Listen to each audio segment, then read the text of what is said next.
ہے اور اسے تمہارے دلوں میں کھبا دیا ہے، دلوں میں کھب جانا، زینہ فی قلوبکم۔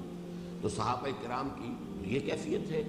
ادھر وہ لوگ تھے جو نئے نئے ایمان لائے تھے، اور چونکہ ایک رو چل گئی تھی فتح کے بعد جو ہے قبیلے کے قبیلے یدخلون فی دین اللہ افواجا، رایت الناس یدخلون فی دین اللہ افواجا، وہاں کیفیت یہ تھی کہ ابھی وہ ایمان والی بات نہیں تھی لیکن اسلام تھا۔ ٹھیک ہے، اسلام قبول ہوگا اگر تم اطاعت پر کاربند رہو، دل میں کوئی کھوٹ نہ ہو، کوئی بدنیتی نہ ہو، کوئی بعد میں فساد کا کوئی منصوبہ نہ ہو، کوئی جھوٹ نہ ہو، دغا نہ ہو، فریب نہ ہو۔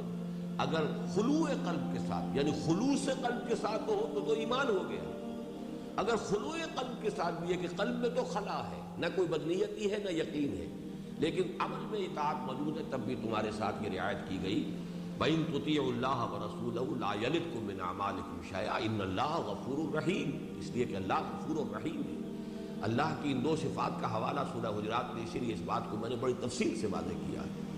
وہ اہم ترین آیات میں سے قرآن مجید کی، بلکہ مقامات کہنا چاہیے کہ پہلی آیت جو ہے نمبر 14 اس میں ایمان اور اسلام کو علیحدہ کیا گیا، اگلی آیت میں مومن کی ڈیفینیشن دی گئی۔ یہاں اس میں یہ کیا گیا ہے کہ اس ایمان کی ڈیفینیشن کو پھر دو حصوں میں سپلٹ کر دیا گیا، اور وہ جو جس کو کہ سورہ حجرات میں کہا گیا ہے وَتُجَاهِدَ فِي سَبِيلِ اللَّهِ إِنَّمَا الْمُؤْمِنُونَ الَّذِينَ آمَنُوا بِاللَّهِ وَرَسُولِهِ ثُمَّ لَمْ يَرْتَابُوا وَجَاهَدُوا بِأَمْوَالِهِمْ وَأَنفُسِهِمْ فِي سَبِيلِ اللَّهِ، اس کا ذکر جو ہے اگلے سوال میں آ جائے گا، وہ میں بعد میں عرض کروں گا۔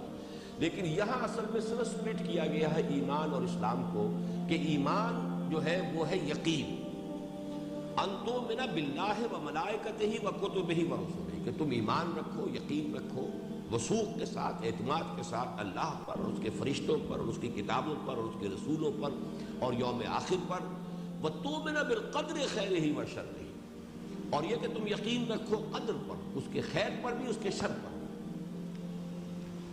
یہ جو ہے جو آیا ہے معاملہ، یہ کچھ آپ کے ذہن میں ہے کہ کہیں ہم نے اس کو پڑھا ہے یا نہیں؟ آپ کے منتخب نصاب میں کہیں یہ مسئلہ زیر بحث آیا یا نہیں؟ جی، سورہ تغابن میں یہ مسائل آ جاتے ہیں۔ ویسے یہ کہ جو تنظیم اسلامی کا تعارف نامی جو کتاب چاہے، اس میں ہم نے جو اپنے عقائد لکھے ہیں، ایمانیات کی جو بحث کی ہے، اور یہی فرق ہے جماعت اسلامی کا جو دستور اولین بنا تھا اس میں اور ہمارے اس دستور میں، کہ جماعت اسلامی کے دستور میں صرف کلمہ شہادت اور اس کے مضمرات کو تو خوب کھول کر بیان کیا گیا، اور وہ میں نے وہاں سے لیے اور اپنے اس کتاب میں لکھ دیا ہے کہ وہاں سے لیے ہیں، اگرچہ چند چیزوں کا اس میں اضافہ کیا ہے، لیکن بنیادی سٹرکچر وہی ہے جو جماعت اسلامی کے دستور میں مضمرات بیان کیے گئے، کہ لا الہ الا اللہ کہنے کے یہ نتائج ہے اور محمد رسول اللہ کو ماننے کے یہ نتائج ہے۔ لیکن یہ کہ ایمان کی بحث سے وہ خالی ہے جماعت اسلامی کا پورا دستور، ہم نے اس کو شامل کیا، تو اس میں تقدیر کی بحث جو ہے اس پر بھی میں اسی لیے تفصیل سے وہاں پر تفصیل تو نہیں کہنا چاہیے لیکن وضاحت کے ساتھ میں نے بحث کی ہے کہ در حقیقت ایمان بالقدر اللہ تعالیٰ کی دو صفات پر ایمان کا نام ہے، اور وہ دو صفات کون سی ہیں جو سب سے زیادہ کثرت کے ساتھ ہے؟ هو على كل شيء قدیر هو بكل شيء علیم۔ یہ جو لفظ کل آتا ہے، اور یہ سورہ حدید جب آپ پڑھیں گے کہ اس میں، اور درست تو میں نے سنے ہی ہوں گے کہ یہ گویا کہ صفات باری تعالیٰ کے ضمن میں ہماری آخری پناہ گاہ ہے۔ ہم تصور نہیں کر سکتے وہ کتنا قادر ہے، کتنا قادر ہے، ہماری ذہن میں کہاں آئے گا؟ سنار کی ترازو میں تو تولے ماشے تول سکتے ہیں، ٹنوں کو تو نہیں تولا جا سکتا، ہماری تو یہ وہ سنار والی ترازو ہے، اس میں اللہ کی قدرت کتنی ہے اس کا اندازہ نہیں ہو سکتا، اللہ کا علم کتنا ہے اس کا اندازہ نہیں ہو سکتا، لہذا بس کل۔ لیکن آپ نے دیکھا ہوگا کہ یہی دو صفات تکرار کے ساتھ ہوا بکل شیء، سورہ تغابن ہی میں اللہ تعالیٰ کی صفت علم ایک آیت میں 3 مرتبہ 3 مختلف ڈائمنشنز کے ساتھ آئی ہے۔ آیت نمبر 4 یاد ہے، یعلم ما فی السماوات والارض ویعلم ما تسرون وما تعلنون واللہ علیم بذات الصدور۔ وہ جانتا ہے جو کچھ کے آسمانوں میں ہے اور زمین میں ہے، وہ جانتا ہے جو کچھ کے تم ظاہر کرتے اور چھپاتے ہو، اور وہ جانتا ہے جو کچھ کے لوگوں کے سینوں کے اندر دفن ہے۔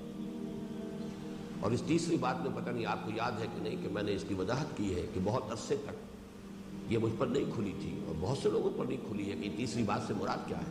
اللہ جانتا ہے جو تم ظاہر کرتے ہو، جو تم چھپاتے ہو. پھر اب یہ کہنے کی ضرورت کیا ہے کہ تمہارے سینے میں جو کچھ ہے اس کو بھی جانتے ہو. یہ ہے وہ سب کانشیس مائنڈ جسے انسان خود بھی نہیں جانتا. ایک چیز تو وہ ہے جو میں جان بوجھ کر چھپا رہا ہوں، اس کو تو میں جانتا ہوں، کانشیسلی بالارادہ چھپا رہا ہوں اسے. ایک وہ ہے کہ جو میرے اپنے سب کانشیس میں ہے، تحت شعور میں ہے، جسے میں خود نہیں جانتا. چھپاؤں گا کیا؟ مجھے اس کا ادراک نہیں ہے، مجھے اس کا شعور نہیں ہے، لیکن it is lurking in the sub conscious level. اور وہ اللہ کے علم میں وہ بھی ہے جو کہ تمہارے تحت شعور میں ہے، اللہ اس کو. تو اس حوالے سے یہ تھرڈ ڈائمنشن جو ہے یہ اس آیت کے اندر یعلم ما فی السماوات والارض یعلم ما تسرون وما تعلنون واللہ علیم بذات الصدور. اسی طریقے سے اللہ کی قدرت. اچھا، اللہ کی قدرت پر ایمان کا نتیجہ کیا ہے؟ میں ہاتھ تک نہیں ہلا سکتا جب تک کہ اذن رب نہ ہو. قادر مطلق صرف وہ ہے، میرے اندر کوئی قدرت نہیں. قدرت کس معنی میں؟ کہ میں خالص اپنے اختیار سے اپنی انگلی کو جنبش بھی نہیں دے سکتا. پھر تو میں اس کا تو مطلب یہ ہوگا کہ میں علی الاطلاق قادر ہو گیا. میں قادر نہیں. اذن رب کے بغیر پتہ بھی نہیں ہے. ہم کاسب اعمال ہیں، خالق اعمال اللہ ہے. اپنے ارادے کی بنیاد پر نیکی یا بدی ہم نے کما لی، لیکن کوئی فعل بھی بالفعل اس کا ادراک، اس کا جو صدور ہے وہ ہمارے اختیار میں نہیں ہے. وہ چھایا ہوا ہے، وہ تو بستولی ہے، استیلاء. اور اللہ تعالیٰ کے علم پر ایمان، جو کچھ ہونا ہے وہ اللہ کے علم میں. اس میں جیسا کہ میں نے وضاحت کی ہے مختلف مواقع پر، پری نالج اور پری ڈیسٹینیشن میں فرق کر دیجیے. پری نالج اور ہے اور پری ڈیسٹینیشن اور ہے. مجبور ہو جانا کہ پہلے سے میرے بارے میں اللہ نے طے کر رکھا ہے کہ میں یہ اٹھاؤں گا، میں نے اللہ کے حکم اور اس طے کرنے کی وجہ سے اٹھایا ہے، یہ چیز جو ہے یہ غلط ہے. اللہ کے علم میں تھا کہ اللہ یہ میں اٹھاؤں گا، میرے دل میں یہ ارادہ پیدا ہوگا، یہ علم میں تھا. تو پری ڈیسٹینیشن اور پری نالج، جس کی مثال میں دیا کرتا ہوں کہ ایک بچے کے بارے میں سوچئے کہ آپ نے اس کے سامنے کھلونا ڈالا، آپ اندازہ کریں گے کہ یہ اس کی طرف لپکے گا، لیکن وہ آپ کے حکم کے تحت یا آپ کے اختیار سے نہیں بلکہ وہ اپنے اختیار سے لپک رہا ہے اس کی طرف. اگرچہ آپ اندازہ کر سکتے تھے کہ میں نے یہ چیز کے آگے ڈالی ہے تو یہ ضرور اس کی طرف متوجہ ہو جائے گا، لیکن آپ کا اندازہ صحیح بھی ہو سکتا ہے، غلط بھی ہو سکتا ہے. اللہ کا جو بھی پری نالج ہے وہ غلط نہیں ہے، غلط ہو سکتا نہیں ہے. بس یہ دو باتیں جو ہے اگر ذہن کے اندر موجود ہوں کہ پری ڈیسٹینیشن اور ہے، پری نالج اور ہے. پری نالج کی وجہ سے پری ڈیسٹینیشن جو ہے وہ لازماً ثابت نہیں ہوگی، تو پھر وہ جبر کا معاملہ ختم ہو جائے گا. اللہ کے علم میں ہے. اور یہ کہ میں خود اپنے اختیار سے اپنی انگلی کو ہاتھ کو جنبش دینے کا اختیار بھی نہیں رکھتا اللہ تعالیٰ کے اذن کے بغیر. علی کل شیء قدیر بکل شیء علیم.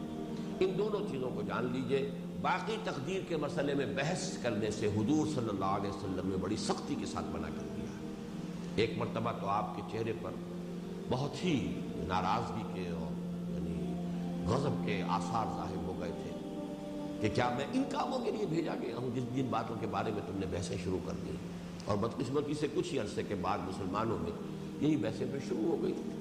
جب یونان کا فلسفہ آیا اور اس کے نتیجے میں پھر منطق اور فلسفہ اور اس کی جب مسلمانوں کے اندر اشاعت ہوئی تو پھر انہی مسائل کے اوپر بحثیں ہو گئی. یہیں سے اعتزال پیدا ہوا، معتزلہ کا فرقہ پیدا ہوا.